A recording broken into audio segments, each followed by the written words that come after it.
eu sou a Iva.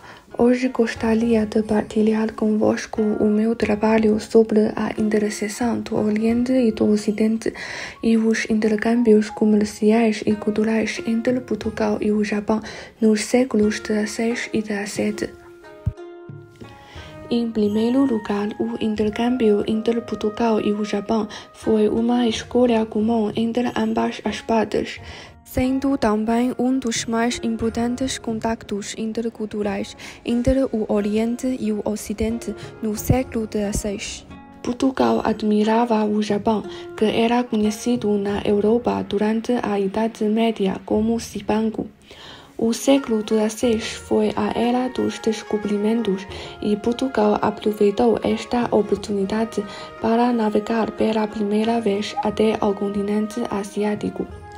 Em 1543, os portugueses acidentalmente chegaram a Tanegashima e Portugal tornou-se o primeiro país europeu a conhecer diretamente o Japão, que Marco Polo não visitara.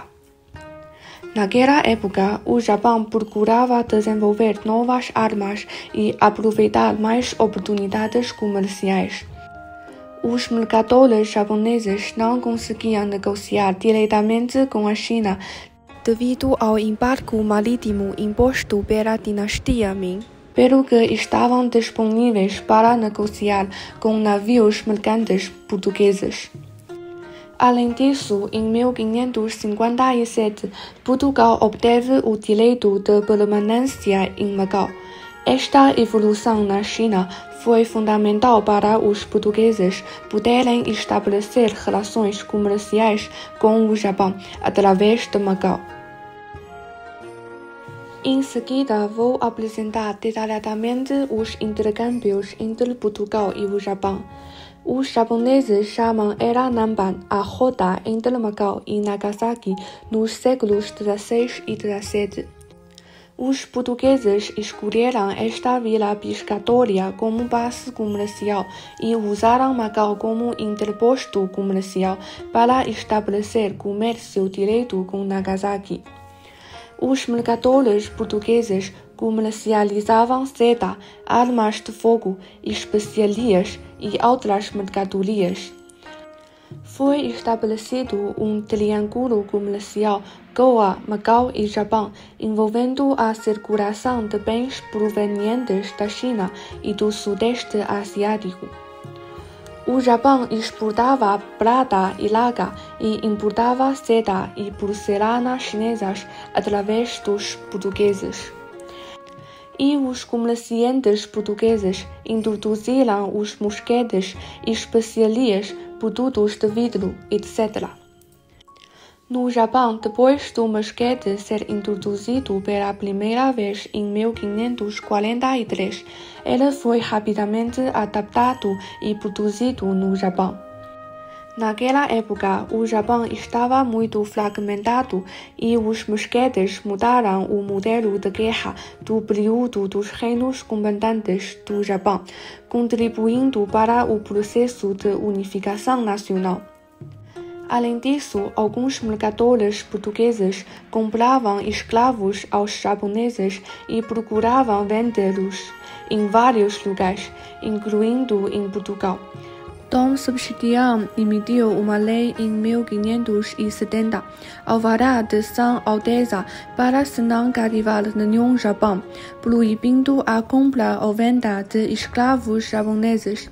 Assim, Portugal foi o primeiro país na história do mundo a abolir a escravatura.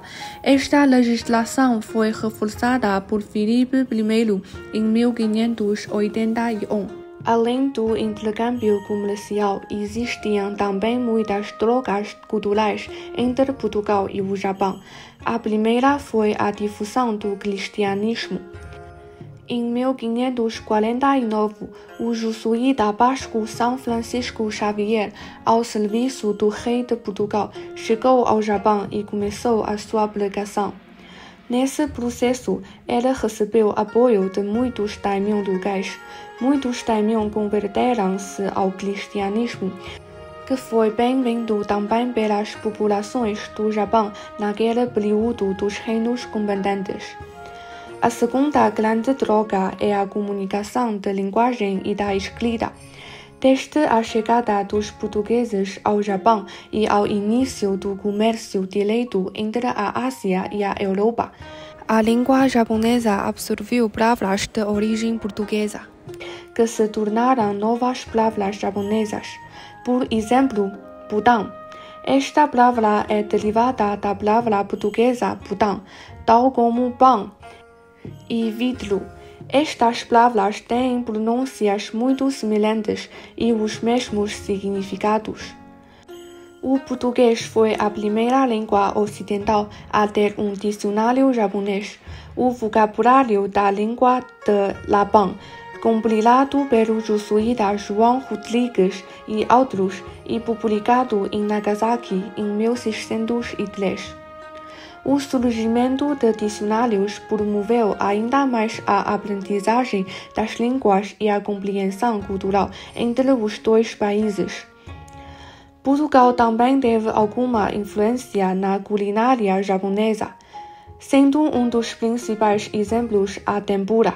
O protótipo da tempura era um alimento ao qual os portugueses chamam peixinhos da horta.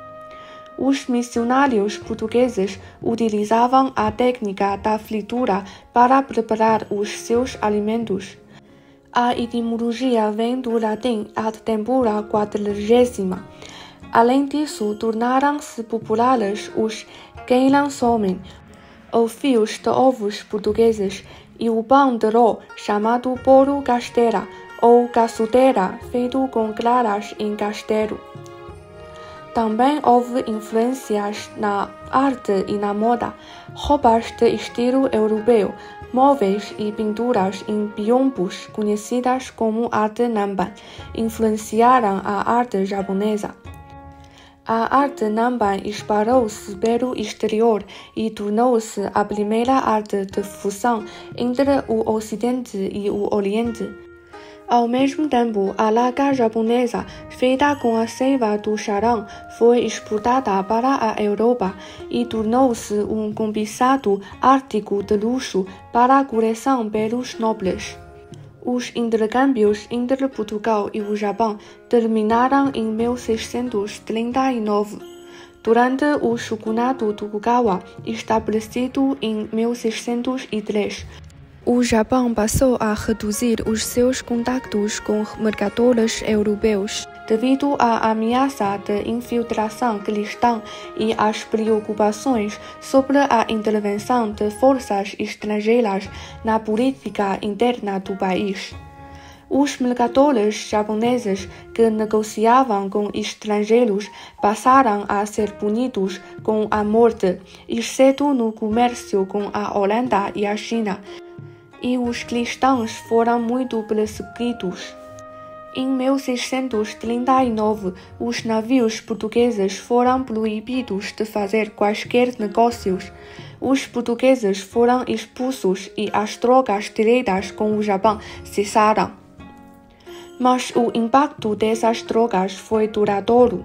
A reabertura comercial do Japão nos tempos modernos baseou-se na experiência da Era Nanban, que influenciou a atitude japonesa em relação ao Ocidente durante a restauração Meiji.